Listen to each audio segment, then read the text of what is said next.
Assalamualaikum warahmatullahi wabarakatuh. Kami dari kelompok 5, kelas manajemen operasional K, ingin mempresentasikan hasil kerja kami, yaitu tentang strategi SDM dalam operasional. Sebelumnya, kita akan memperkenalkan diri dari anggota kami, yaitu yang pertama Bobi Yudo, NPM 194, yang kedua Rizka Yulia, NPM 196, yang ketiga M. Tatak Titis, NPM 282, dan saya Fania Damayanti, NPM 365. Nah, di sini ada 5 indikator yang akan kita bahas. Yang pertama yaitu mendesain tugas SDM dalam proses produksi. Yang kedua yaitu jadwal kerja karyawan. Yang ketiga yaitu motivasi dan sistem intensif. Yang keempat yaitu menghitung produktivitas. Dan terakhir yaitu studi kasus. Nah, yang pertama adalah mendesain tugas SDM dalam proses produksi. Sebelum mendesain tugas sumber daya manusia dalam proses produksi, hal yang perlu diketahui adalah tujuan utama dari strategi sumber daya manusia. Tujuannya yaitu untuk mengelola tenaga kerja dan merancang pekerjaan sehingga orang dapat dimanfaatkan secara efektif dan efisien.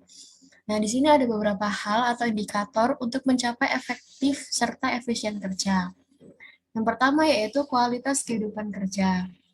Nah, pekerjaan tidak hanya cukup aman dan dengan bayaran yang adil, tetapi juga mencapai tingkat persyaratan fisik dan psikologi yang sesuai.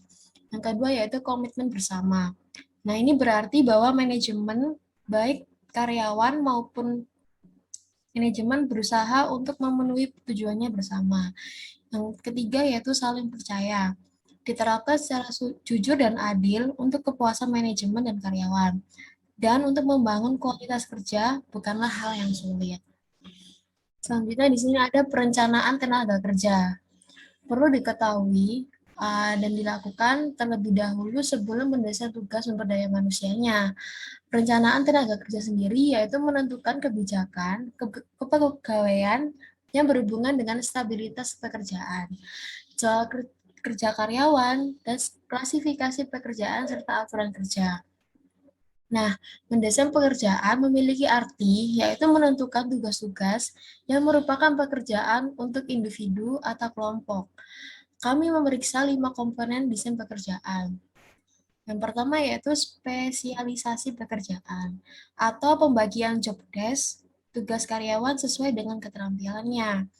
Nah, yang kedua yaitu perluasan pekerjaan. Dapat meningkatkan kualitas kehidupan kerja.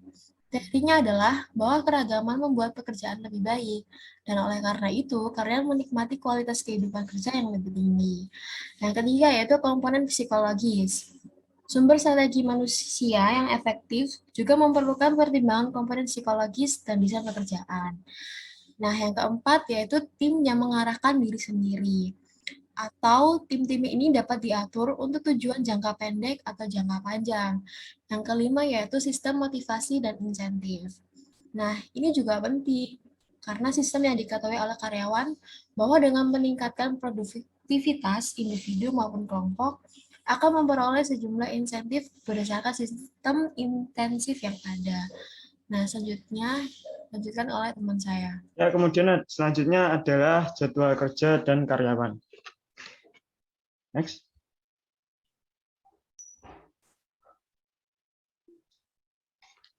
Berdasarkan buku J. Hazer dan Berender, ada 3 pengaturan jadwal karyawan, yaitu yang pertama yaitu flex time. Flex time memungkinkan karyawan dalam batas-batas tertentu untuk menentukan jadwal mereka sendiri. Kebijakan waktu fleksibel memungkinkan seorang karyawan dengan pemberitahuan berada di tempat kerja pada jam 8 pagi, kurang lebih 2 jam. Kebijakan ini memungkinkan lebih banyak otonomi dan kemandirian karyawan. Beberapa perusahaan menganggap waktu fleksibel sebagai biaya rendah tunjangan yang meningkatkan kepuasan kerja. Masalahnya dari perspektif EUM adalah bahwa banyak pekerjaan produksi membutuhkan staf penuh untuk operasi yang efisien. Sebuah mesin yang membutuhkan 3 orang tidak dapat berfungsi sama sekali jika hanya 2 yang muncul.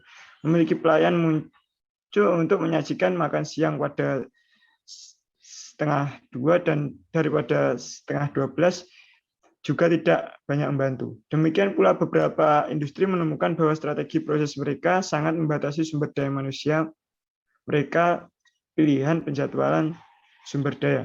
Misalnya pembuatan kertas, penyulingan minyak bumi, dan pembangkit listrik stasiun membutuhkan staf sepanjang waktu, kecuali untuk penutupan, pemeliharaan, dan perbaikan. Yang kedua yaitu minggu kerja yang fleksibel atau flexible work weeks.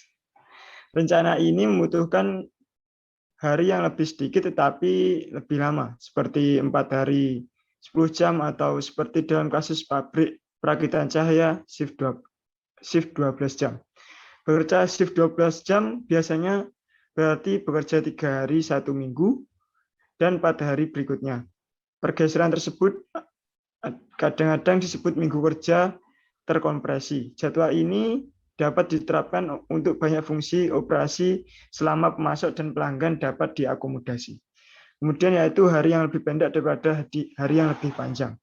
Rencana ini sering menggerakkan karyawan ke status paruh waktu atau part-time. Pilihan seperti itu sangat menarik di industri jasa di mana staf untuk beban puncak diperlukan. Bank dan restoran sering memperkerjakan pekerja paruh waktu. Juga banyak perusahaan mengurangi biaya tenaga kerja dengan mengurangi tunjangan bagi karyawan paruh waktu. Ya, selanjutnya. Baik, selanjutnya ada sistem motivasi dan insentif. Next.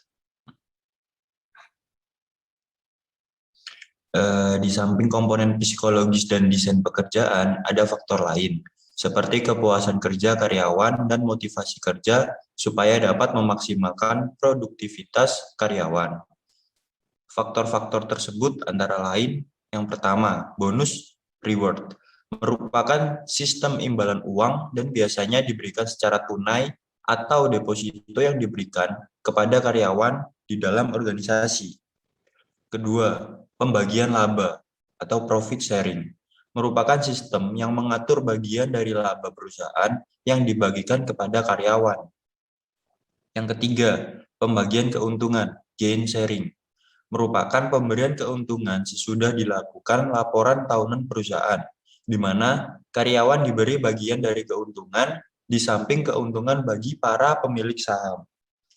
Keempat, yaitu sistem insentif system, merupakan sistem yang diketahui oleh karyawan bahwa dengan peningkatan produktivitas individu maupun kelompok akan memperoleh sejumlah insentif berdasarkan sistem insentif yang ada. Dengan kata lain, karyawan harus menghasilkan kinerja sesuai standar atau bahkan di atas standar yang telah ditentukan perusahaan. Kemudian yang kelima, penetapan sistem kompensasi merupakan dasar bagi karyawan untuk mengetahui porsi kompensasi yang akan diterimanya apabila karyawan di dalam melakukan tugas disertai kemampuan dan pengetahuan yang baik menyelesaikan tugasnya. Next. Materi selanjutnya adalah menghitung produktivitas.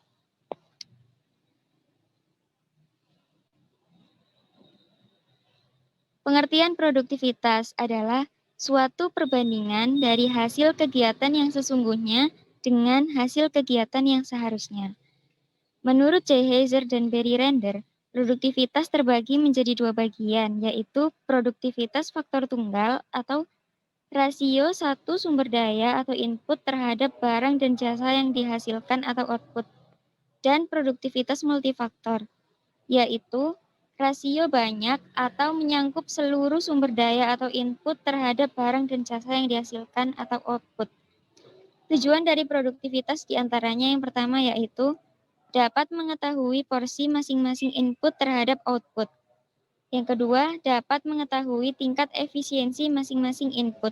Dan yang ketiga, manajer operasi dapat memilih langkah yang benar di dalam perencanaan dan pengendalian input untuk proses konversi yang dilaksanakan di dalam perusahaan. Next.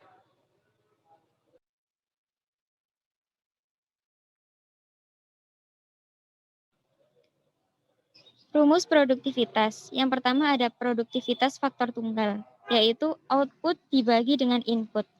Produktivitas faktor tunggal disebut juga dengan produktivitas parsial. yaitu perbandingan antara keluaran dengan salah satu faktor masukan. Sebagai contoh, produktivitas tenaga kerja atau rasio dari keluaran dan masukan tenaga kerja. Lalu ada produktivitas modal, yaitu rasio keluaran dan masukan modal.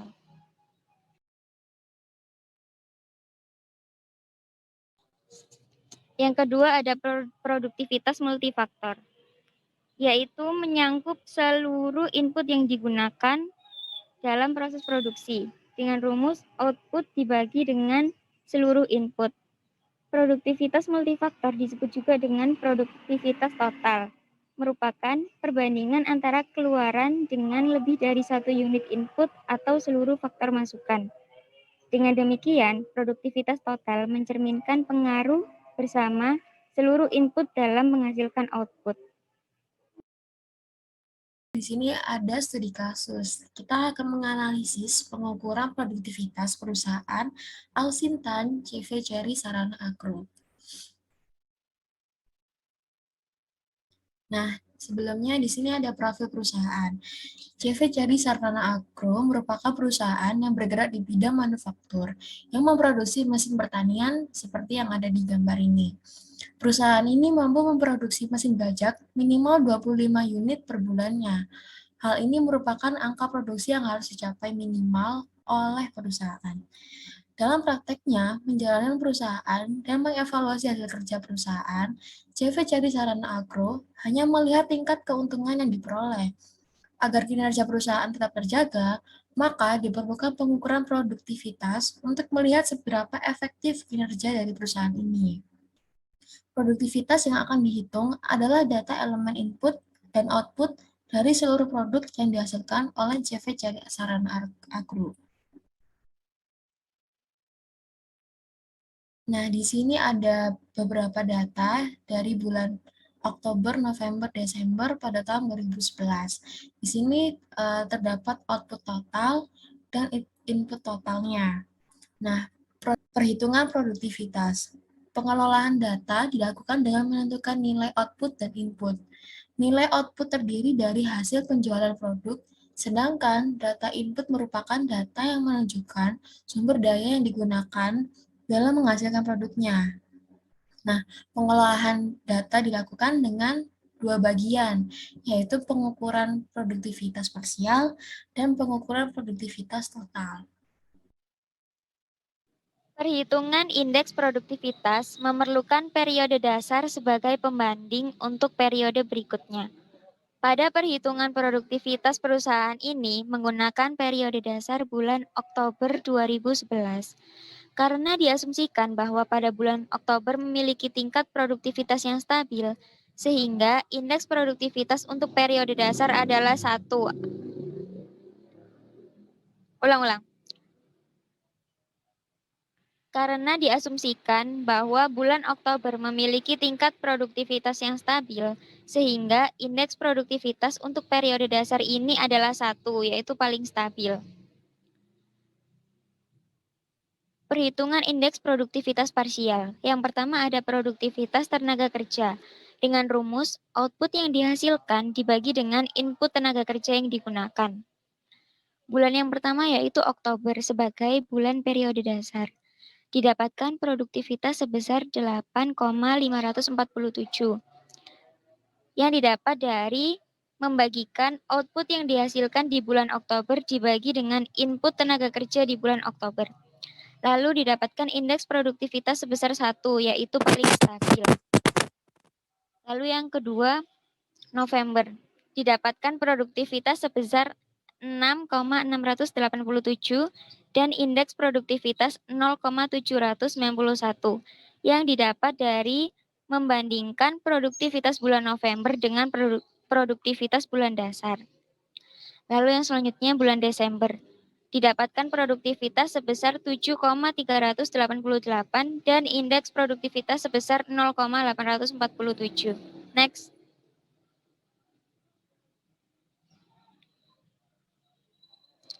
Yang kedua ada produktivitas material yang didapatkan dari output yang dihasilkan dengan input material yang digunakan. Yang pertama, pada bulan Oktober sebagai periode dasar didapatkan produktivitas sebesar 1,943 dengan indeks produktivitas 1. Dan di bulan November, produktivitas sebesar 1,608 dengan indeks produktivitas 0,828. Dan bulan Desember, produktivitas sebesar 1,751 dengan indeks produktivitas 0,901. Lalu yang ketiga ada produktivitas modal, yang didapatkan dari output yang dihasilkan dibagi dengan input modal yang digunakan. Pada periode dasar, yaitu bulan Oktober, didapatkan produktivitas sebesar 32,289 dengan indeks produktivitas 1. Lalu pada bulan November, produktivitas sebesar 27,497 dengan indeks produktivitas 0,802. Produktivitas pada bulan Desember sebesar 29,757 dengan indeks produktivitas 0,922. Next. Selanjutnya ada produktivitas energi yang didapatkan dengan membagikan output yang dihasilkan dengan input energi yang digunakan. Pada bulan Oktober sebagai periode dasar didapatkan produktivitas sebesar 51,572 dengan indeks produktivitas 1. Pada bulan November, produktivitas sebesar 43,313 dengan indeks produktivitas 0,840. Dan bulan Desember, produktivitas sebesar 48,176 dengan indeks produktivitas 0,895. Lalu, produktivitas input biaya lain, yaitu output yang dihasilkan dibagi dengan input lain yang digunakan. Pada Oktober sebagai periode dasar, didapatkan produktivitas sebesar 102,446 dengan indeks produktivitas 1. Pada bulan November, produktivitas sebesar 94,32. Dan indeks produktivitas 0,918. Lalu pada bulan Desember, produktivitas sebesar 89,482 dengan indeks produktivitas 0,873.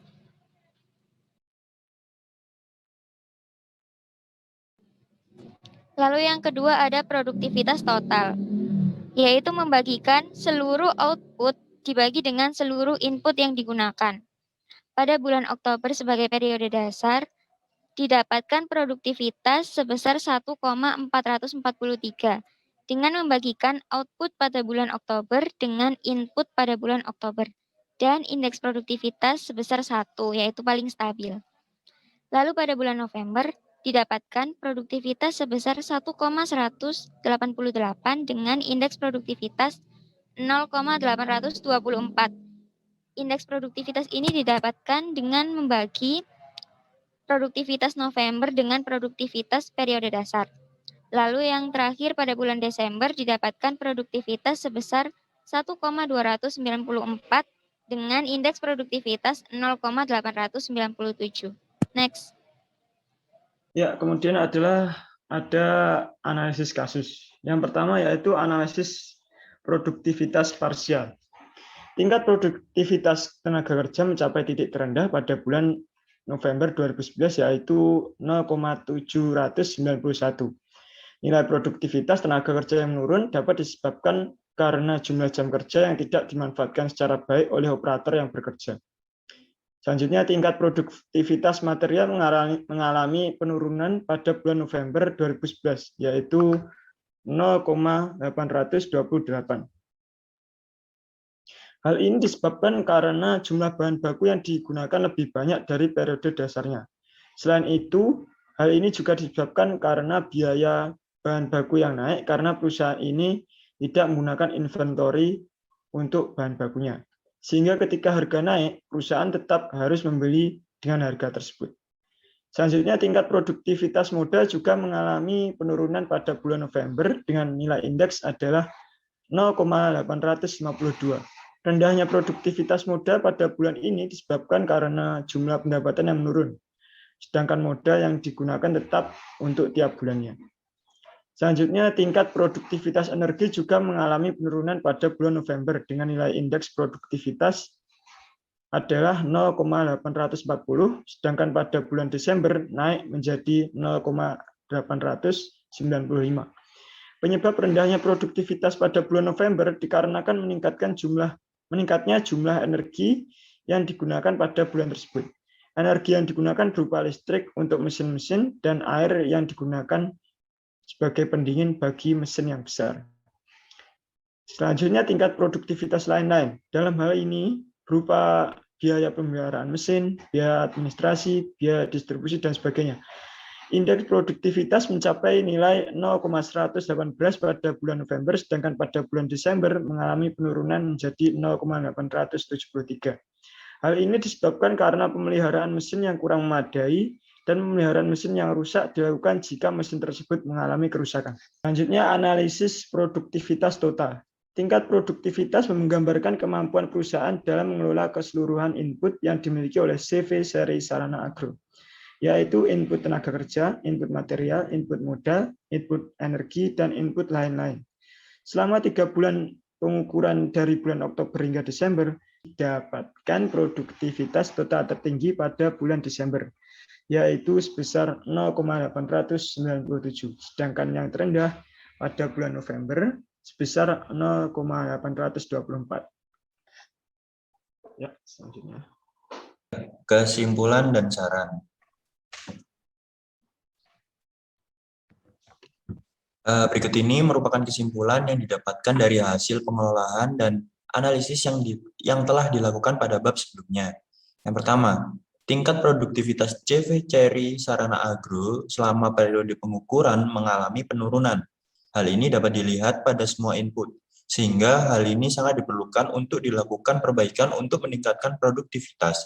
Yang kedua, nilai indeks profitabilitas dari semua input adalah kecil dari 1, sehingga CV Cherry Sarana Agro mengalami kerugian walaupun nilai output lebih besar daripada nilai input. Yang ketiga, nilai indeks produktivitas memiliki nilai yang sama dengan indeks profitabilitas, sehingga ini menyebabkan tidak ada terjadi indeks perbaikan harga. Hal ini menandakan bahwa indeks perbaikan harga tidak berpengaruh terhadap profitabilitas perusahaan.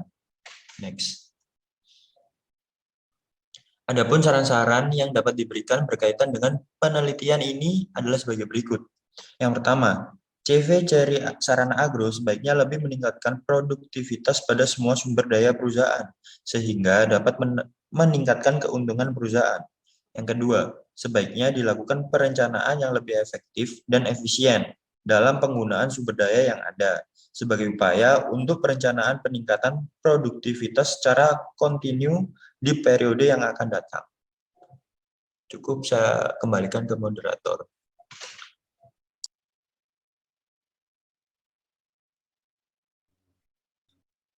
Iya, terima kasih untuk semua anggota kelompok, dan juga terima kasih untuk teman-teman yang sudah mendengarkan presentasi dari kami. Selebihnya mohon dimaafkan bila kami ada kekurangan. Wassalamualaikum warahmatullahi wabarakatuh.